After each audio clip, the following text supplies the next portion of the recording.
When working with format clocks, you can easily move things around from one position to another. Put your pointer over the top of a category name, not over the pie slice itself, but over the name, and then do a left click and hold. The pointer will turn into this little music notes icon. Move that over and on top of another item to highlight it. When I release the button, this station ID is going to slide in just before this 60s hits category. You can also swap clock items by doing a right click and then hold and drag the pointer over to and on top of another category name. When you release the button, you'll see this option.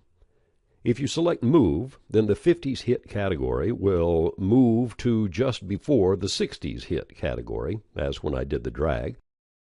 If you select Swap, then these two will swap places. You can move things around the clock also by using these two up and down arrows.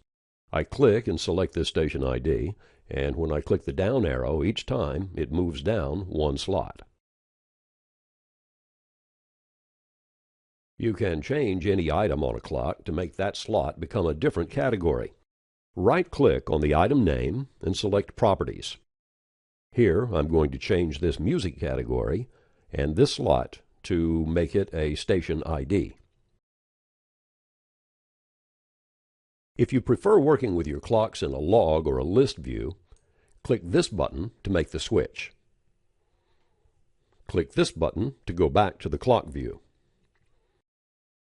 Almost anything you can do in the clock view, you can also do in the list view. The exception is you can't click and drag a unit from one position to another, but you can use the up-down arrows to move things to different positions on the clock.